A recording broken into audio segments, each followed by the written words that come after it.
Mais quoi encore? Si c'est encore un de ces satanés sondages, je jure, ils vont le regretter. Oui, allô? Bonjour monsieur, ici Magibel. Nous vous appelons pour vous proposer de remplacer votre ancien forfait de baguette magique contre le tout nouveau forfait pour des malédictions sans perte d'efficacité. Non! Mais monsieur, bien que votre présent forfait soit moins dispendieux, les malédictions deviennent de moins en moins... Je garde mon forfait!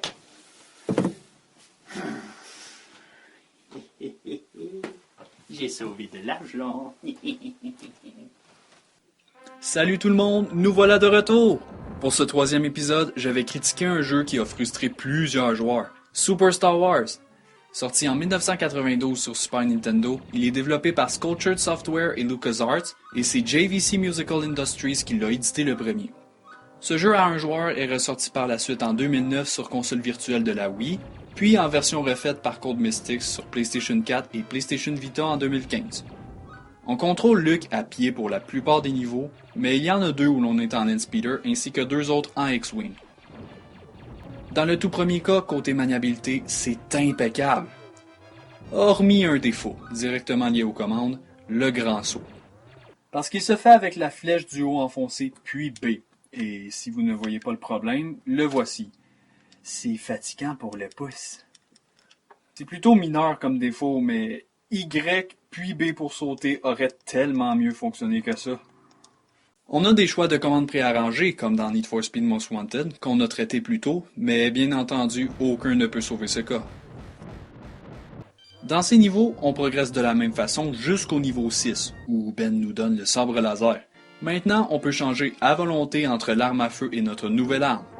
En plus d'offrir une autre manière d'éliminer les ennemis, l'épée fait aussi du grand saut une attaque, ce qui est bien pensé. Cependant, elle est risquée à utiliser, car les ennemis encore vivants au-delà du premier impact ripostent sans qu'on puisse s'en sauver, bien souvent. De ce que j'ai vu, ne jouer qu'avec l'arme blanche est faisable au degré de difficulté facile et brave, mais c'est horriblement dur. Je vais continuer plus tard sur la difficulté et sur les niveaux réguliers pour aborder les séquences en Landspeeder et celles en X-Wing. Premièrement, c'est sympa de voir des niveaux en 3D. Non seulement c'est habilement rendu, mais ça crée de la variété. Les commandes et la maniabilité aussi ont été bien pensées, en plus d'être bien conçues. Utiliser les flèches nous fait déplacer sans pivoter, mais ça devient le cas quand on appuie sur B pour utiliser les réacteurs, qui servent aussi à aller plus vite. Ensuite, le tir, avec le bouton Y, est adéquatement géré en puissance. Bien qu'un seul impact achève un ennemi, on est grandement limité sur la cadence du tir, et il faut viser au moins un peu pour espérer que nos assauts réussissent. Il y a même un frappant souci de réalisme à cet égard. Tirer en avançant envoie les projectiles au sol. Bref, ne pensez pas que ces deux niveaux manquent de contenu, au contraire. Quant à ceux en X-Wing, qui sont les 2 derniers niveaux en fait, ils sont différents l'un de l'autre. L'un a une structure similaire au niveau en Landspeeder dont voici la plupart des différences. On n'a qu'une vitesse, on avance toujours, on ne peut pas voler vers le haut, on a des projectiles plus rapides, plus de cibles, et surtout, on ne peut pas tourner indéfiniment du même côté. En effet, lorsqu'on essaie de le faire, on est bloqué, comme si notre déplacement respectait les limites d'un cône invisible.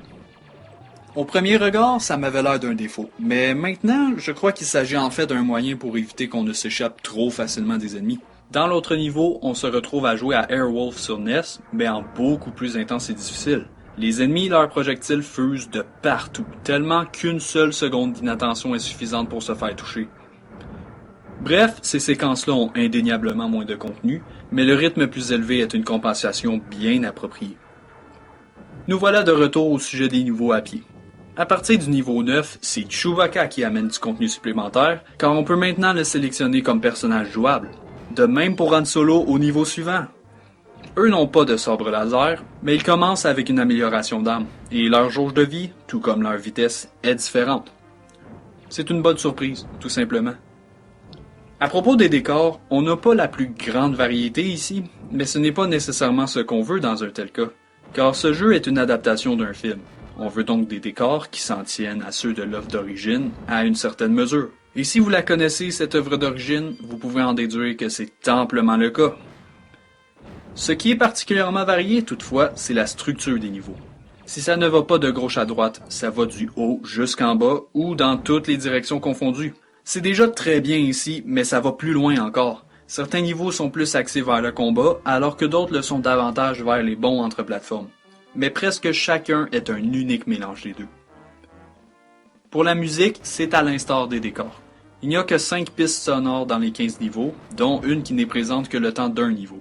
C'est peu, certainement, mais c'est la bande sonore du film reconstituée de manière si fidèle que c'est à s'y méprendre. Écoutez ça!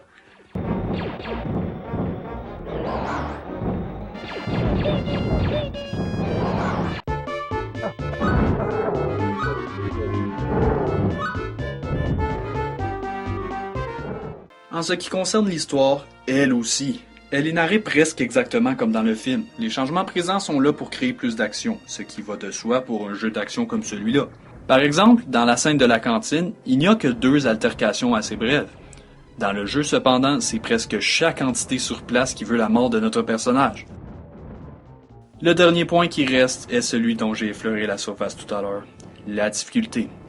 C'est souvent un cas plus compliqué à cause de sa nature relative, mais je pense que l'affirmation suivante s'applique à la majorité d'entre nous.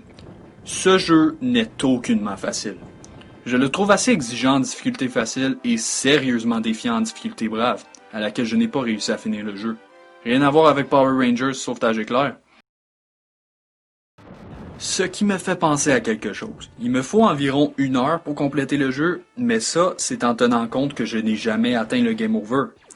Cela signifie donc qu'il faut plus de temps pour quelqu'un sans expérience dans ce jeu et ou qui maîtrise moins les jeux de plateforme en général.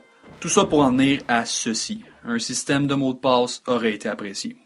Ce n'est pas si problématique, mais pour quelqu'un qui a tout donné pour atteindre un niveau qu'il n'avait jamais vu, pour ensuite tout devoir recommencer par épuisement de vie ou de continu, c'est douloureux.